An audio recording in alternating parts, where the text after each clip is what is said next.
The Dark Secrets of Millfield. The quiet town of Millfield was known for its picturesque scenery and close-knit community.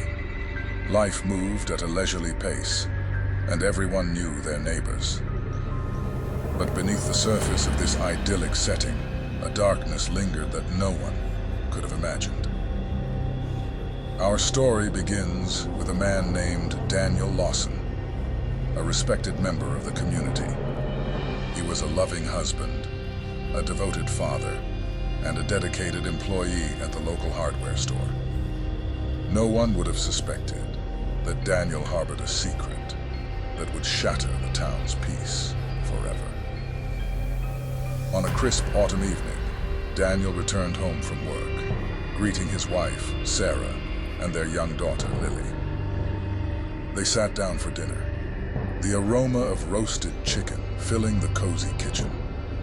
Laughter and casual conversation filled the air, masking the tension that Daniel felt deep within. That night, after putting Lily to bed, Daniel retired to the basement. It was his sanctuary, a place where he could escape the pressures of daily life. But this time, his visit was different. He locked the door behind him and descended the creaky stairs, his heart pounding in his chest. The basement was cluttered with old tools and dusty boxes, but Daniel's focus was on a large, locked chest in the corner.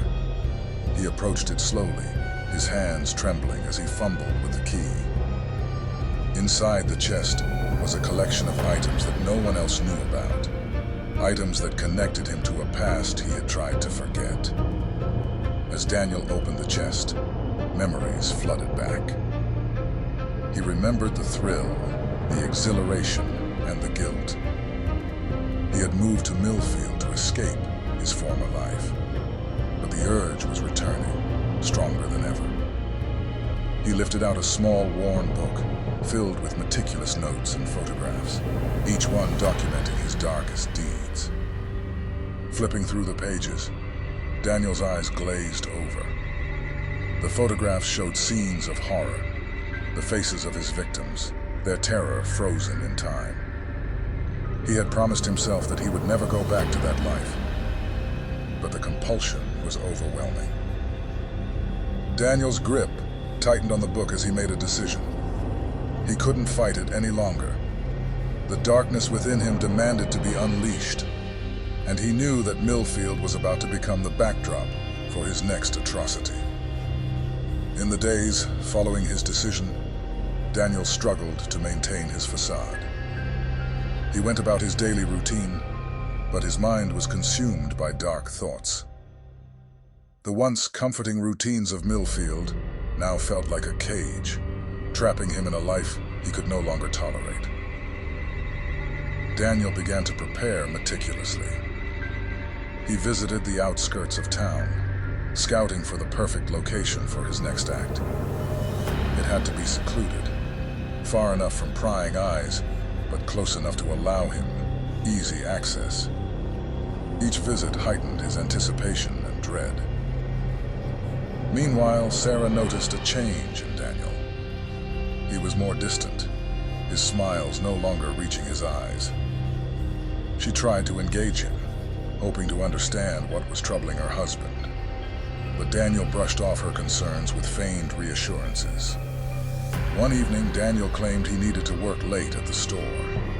Instead, he drove to the secluded spot he had chosen, bringing with him a duffel bag filled with tools and materials.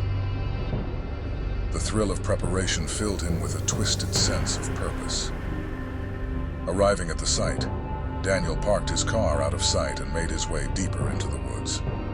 He found a clearing and began setting up his equipment, every movement methodical and deliberate. He felt a chilling excitement as the scene took shape.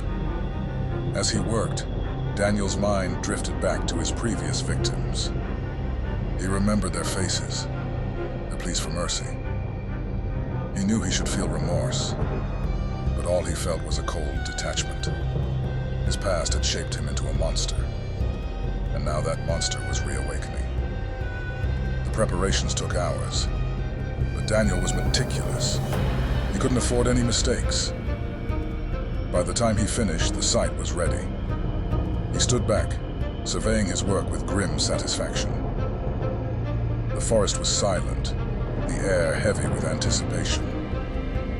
Leaving the site, Daniel felt a strange calm wash over him. The decision was made, and the plan was in motion. He returned home, slipping back into his role as the loving husband and father. But the darkness within him was now fully awake.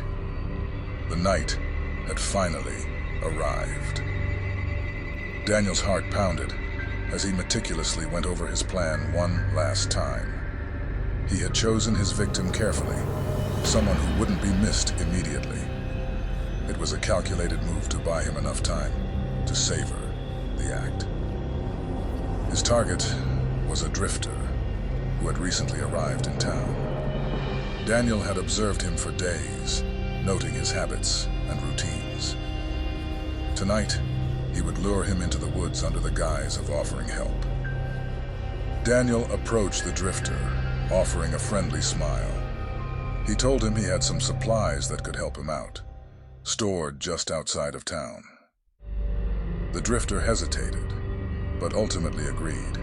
They drove to the forest, the atmosphere in the car thick with tension. Daniel made small talk to keep the drifter at ease, but his mind was racing with anticipation. As they neared the secluded spot, Daniel's pulse quickened. Arriving at the clearing, Daniel led the drifter deeper into the woods. He explained that the supplies were hidden to prevent theft. The drifter followed, oblivious to the danger that awaited him. Once they reached the prepared site, Daniel's demeanor shifted. He attacked with swift, brutal efficiency, subduing the drifter before he could react. The forest, once silent, was now filled with the sounds of struggle and muffled cries. The act was quick, ruthless. Daniel stood over the lifeless body, his breathing heavy, a twisted sense of satisfaction washing over him. The darkness within him had been sated for now, but he knew this wouldn't be the last time. He meticulously cleaned the site, ensuring no trace was left behind. As he drove home, a sense of eerie calm enveloped him. He slipped back into his role, greeted by the warmth of his home. But the monster within was far from dormant.